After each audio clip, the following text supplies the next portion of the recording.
Hey everybody, how's it going? We are a pair of basic liches, and today we're going to be going over 5 ways that Baldur's Gate 3 fixes D&D 5e. Baldur's Gate 3 is a video game we're talking about today. It has just been fully released. It has been in early access for a long time, created by Larian Studios. This is basically 5e for the PC, for the Xbox, for your PlayStation. It runs almost exactly like 5th edition, and there are a few changes that they made to make the game smoother and play better as a video game. For now, these 5 things can be house rules in your game, but we would really like to see these implemented in the 2024 versions of the D&D books. Let's refer to Baldur's Gate 3 as BG3, just for our sanity. The first thing we want to talk about are kind of specific to subclasses. They really fix and balance some of the maybe weaker combat subclasses that 5e has.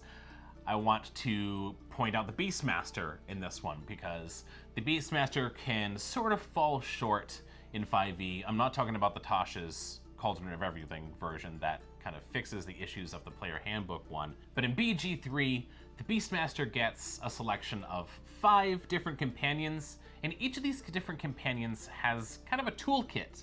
They get a special ability early on, and as they level up, they grow in hit points, they grow in power, they do a little more damage, and they get like maybe 1 more ability as they get to higher levels. So there's 3 classes within the Ranger, and that's the Hunter, the Gloomstalker, and the Beastmaster. So you basically have your Hunter damage dealer, you have your Gloomstalker who's great at dealing damage, having some utility, dodging in and out of shadows, and then the Beastmaster was kind of built to be this utilitarian, to be able to control the battlefield a little bit. Maybe you need a tank.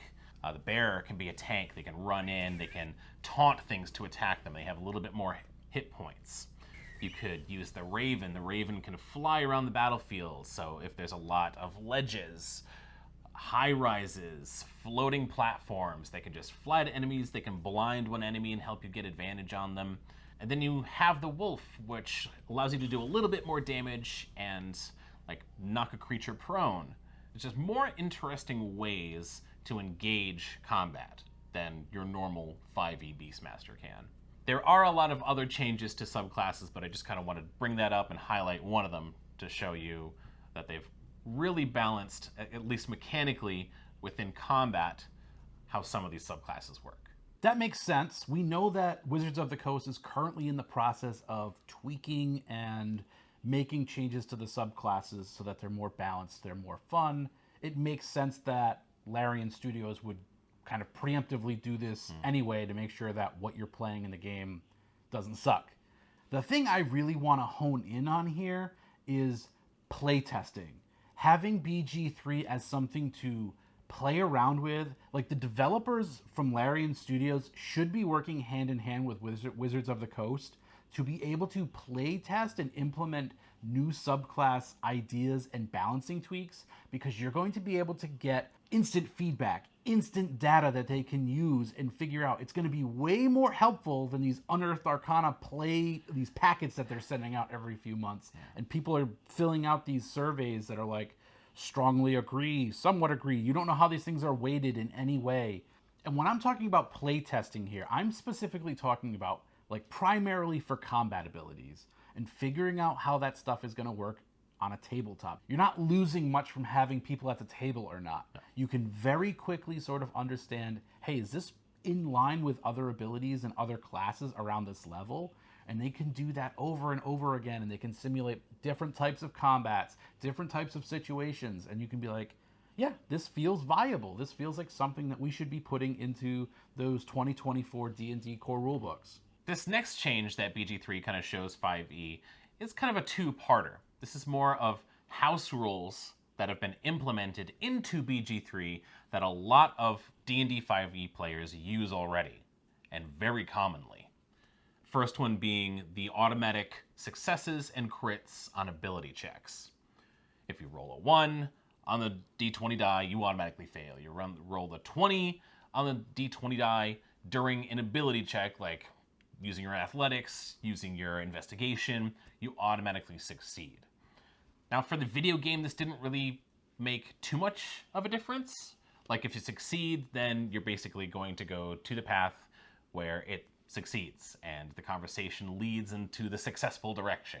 I don't even think this really changes too much 5e play either, other than the fact that you have new DMs who are trying to learn when to ask for rolls, and having automatic fails and automatic successes in that context can be very difficult for a new DM to learn, and they may be making mistakes and asking for the wrong rolls and be kind of locked into those decisions, right?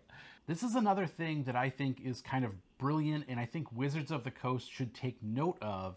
Not necessarily this house rule in particular or any house rules, but just the fact that if there is something, we have almost 10 years of data to draw upon from players that have social media, we have YouTube, we have ways that Wizards of the Coast knows what are the most popular house rules that are available, what are the ones that everyone is using. With 5e and these new upcoming books, if there is a house rule that is just so widely accepted that it is almost like unconsciously like part of the rule set for most tables, Wizards of the Coast should just probably implement these as rules as written at this point. You can still have the other stuff, but make those the optional variants. There's a reason for it. It either makes more sense in people's minds, or it could be easier. Like, there's a reason why people are doing these so often. And another house rule that is implemented into BG3 that is common for other players is taking health potions, or any potion for that matter, as a bonus action. Now, in this game, the economy is set up in a way so that potions are kind of expensive earlier on. Comparatively to 5e, it is different. Yes, it is a cheaper price, but compared to the money you're getting in the game, it's a little different. And plus, vendor inventory is low on it, and you have to wait for them to stock up. So they might just have like 3 or 5 potions for your party member of 4. And combat encounters are created to be pretty difficult, even on the standard difficulty. It is a tactical puzzle they want you to figure out. You're going to be saving the game a lot, and a lot of people are just going to keep reloading their save if all their characters die. Like, that's not typically how we play 5th edition. If anything, we really like this because players will have more bonus actions, more things to do during their turn. 5th edition sort of works best in a really high fantasy heroic setting. That's kind of where all of its rules and all of its abilities and all of the game minutia shines best. So I think giving players bonus actions to be able to use potions, it makes sense. It is going to do 2 things.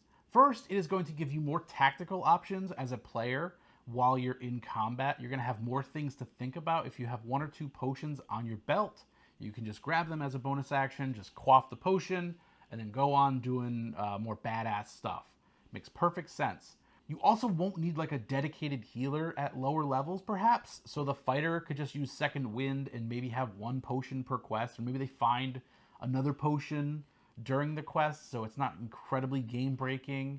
Without adding a lot of rules overhead, you are giving the players just a little bit more stuff to think about, and it makes their turns feel more fun and interactive. And on the flip side of that, the other thing that it does is that DMs, you can make your combat encounters a little bit more dangerous because you know that they're going to be able to take a little bit more punishment and that you can throw harder things at them. You can also have your monsters, if they're humanoid or whatever, they can chug potions as a bonus action. Works both ways. The third big change that Baldur's Gate 3 makes are weapon effects.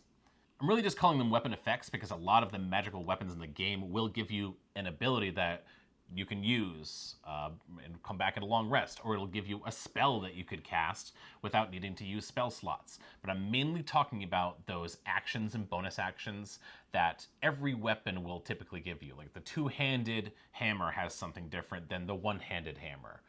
And every sword basically has a pommel strike that you can use. Every axe can cleave. If you have a hammer, you can do a concussive smash on them to knock them out. On bows, you can do a hamstring shot, which means you aim for their Achilles and slow them down. These effects add so many different abilities and skills and actions and utility and flavor to martial classes. And these abilities have like a short rest, long rest cooldown. Interesting. So they can't be used all the time. It's not like you're a battle master. It's like having battle master perks for a short rest, for a long rest, and then you get them back. So this is something so good that we already know that Wizards of the Coast is tinkering with this. In one of the previous Unearthed Arcana playtest materials / packets, weapon mastery was a big thing that they released, and according to Jeremy Crawford at Gen Con, he said that this was like overwhelmingly one of the most positive things that people were excited to see changed in D&D 24. Dungeons & Dragons 5th edition has been out for almost 5 years now, and Wizards of the Coast has been so stingy with giving martial classes extra abilities. We don't even get like new weapons. There's like no brand new weapons. Yeah. There's very few of them, and they're scattered throughout so many different books. There was never like a player's handbook too that just has like, oh, these are different flavored weapons, or these are like other weapons you could get at first level when you build your character. There's almost none of that, and it sucks. And people are just kind of sick and tired. It makes you not want to just be a fighter or a barbarian or something. You immediately are going to be like, yeah, I'm a barbarian, but I'm going to choose the wild magic sorcerer one, the wild magic barbarian, because it adds cool stuff. Yeah. The reason why you should want to play a fighter is that you have access to all these different weapons and they do different things. Now, if the difference between the weapons is just a damage die, then you're obviously going to choose the higher over the lower. And you're only going to choose the lower if it just feels right for your character and theme. But it should be more than that. This is actually really funny to me because they sort of figured this out in 4E, 4th edition, where all of the martial classes, all of the classes in general, you had these at-will powers. They hated on them because they were called powers, but you had all of these cool things that you could do. You had at-will powers, you had encounter-based powers, which are the same thing as getting them back on a short rest, and then you had really powerful things that were called dailies, which essentially you get back on a long rest. So the terminology has just been changed, but we did lose those sort of really fun, like, martial abilities, like that the fighters would get, or like the rogue. So you're not just doing a standard attack. You could be doing something a little bit extra. So as your melee classes, you're doing so much more tactically. You're able to control the battlefield. You're able to do a little bit extra damage. You feel like you are making choices other than I walk up to this thing and I swing it with my great sword that does 2d6 damage, and I have great weapon mastery, so I can take the -5 to try to hit it to do an extra 10 damage, like, every single time. Well, to be fair, this stuff is already in the rules as written. Your character can attempt to do anything it wants on their turn.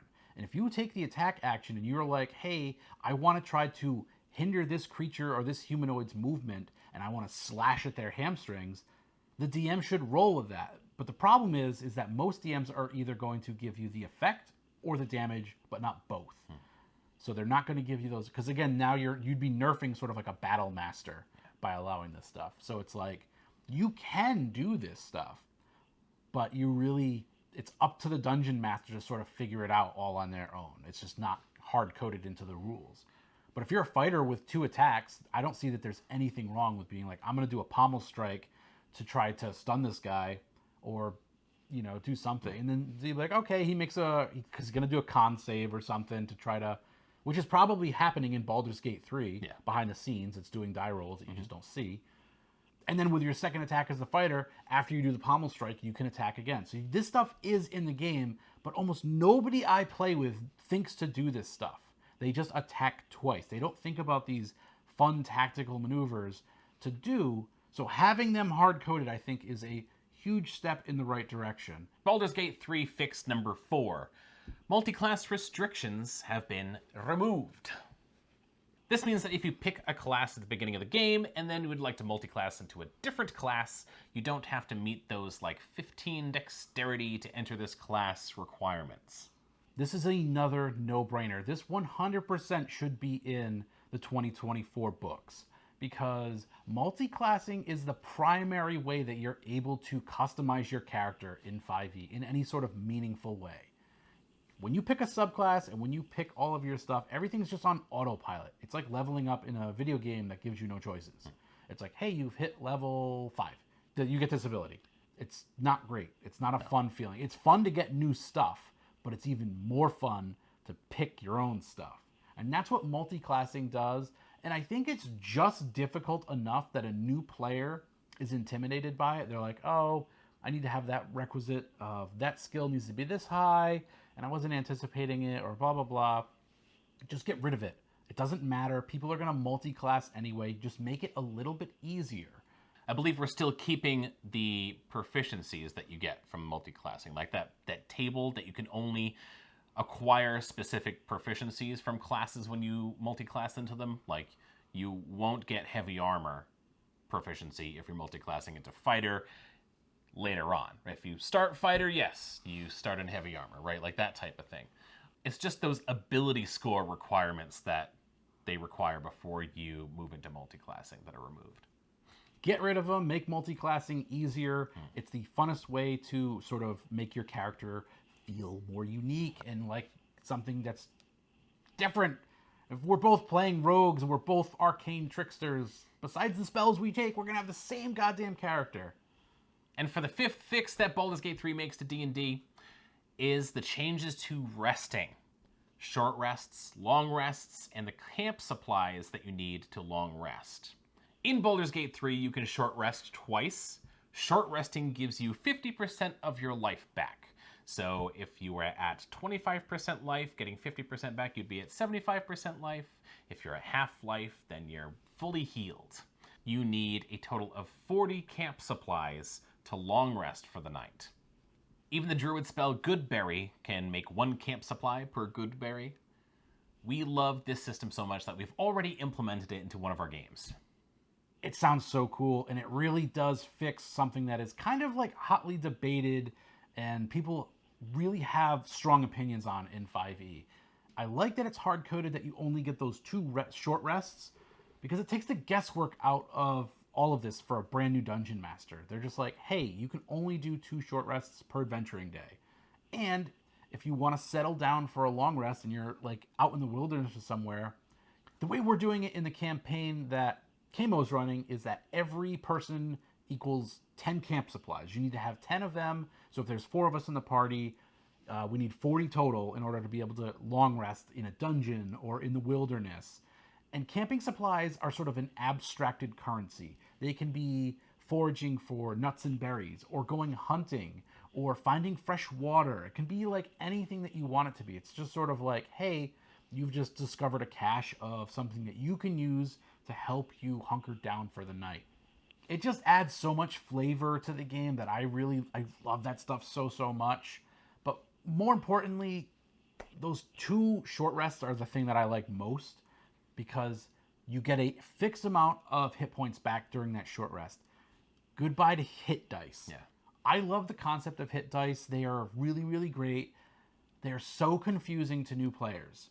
It's just like, just get rid of them. Just get rid of them. Half your health, heal up. Yep. If your hit point max is 82, heal 41. Like, it's not a lot. Mm-hmm. It's very, very simple. And again, kind of reminds me of something that they did in 4th edition. They had those healing surges where every character had X amount of healing surges that they could spend on themselves per day. It was kind of abstracted. It was more of a game mechanism than like a role-playing thing.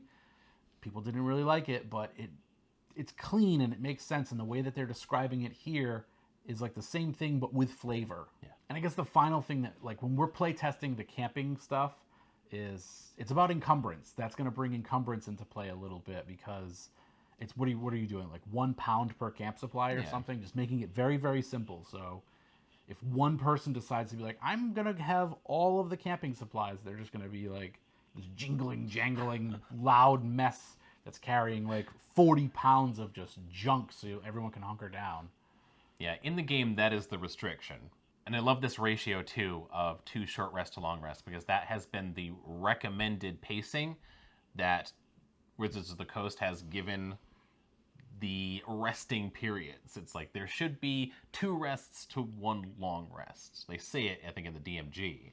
Mm-hmm. So implemented here to always be that way and never change, I think it should be kind of solid. Like, if that was a solid ruling, that would make pacing feel so much better. And we're not taking advantage of long rests over increasingly. Like, it's not just like, the long rest button. Let's hit the long rest button in every room in the dungeon and get all our spells back. Like, it shouldn't be that. Also, as a dungeon master, you're like, sure, you can long rest, get rid of all those camping supplies. Yes. Oh, you're out, you know? Yep, and now you're in a dark, desolate dungeon. Who knows where you're going to find more?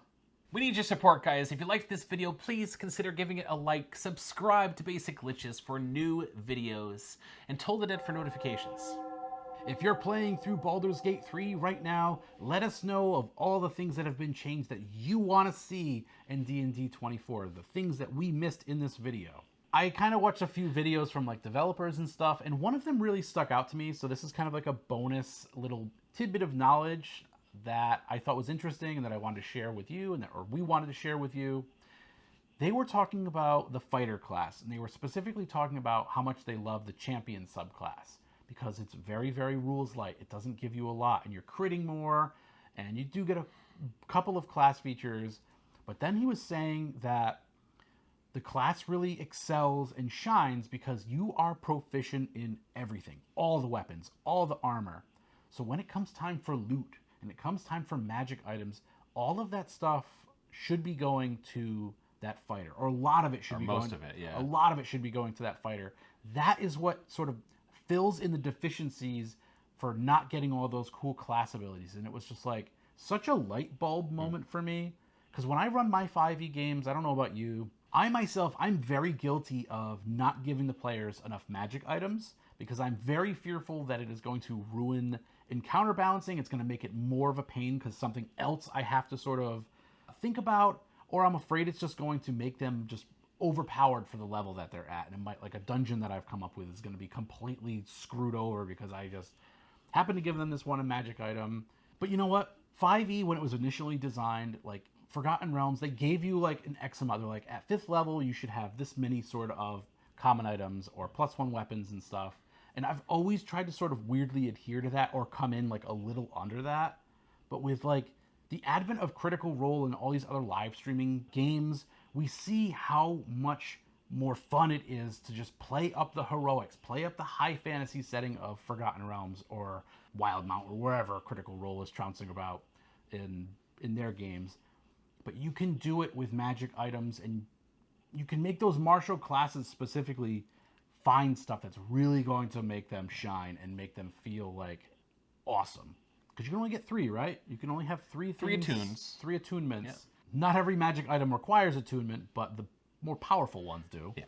So this was just kind of like more of an aha moment where I was just like, you know what? I need to sort of unleash the reins a little bit and just sort of give my player some, especially if they've chosen to be one of the more basic things, maybe just a plain monk or like a rage barbarian or a hunter ranger, something where they're just not always getting really fun abilities when like the wizard is just casting fireball and the warlock is just eldritch blasting people to death with all their extra eldritch invocations or whatever. Anything else you want to add? Yeah, I think they also need to add a random genitals table. So you can roll on the table and see what kind of genitals you get. Is that in the game? Yeah. It's not a randomizer, but you have a choice. Later, liches!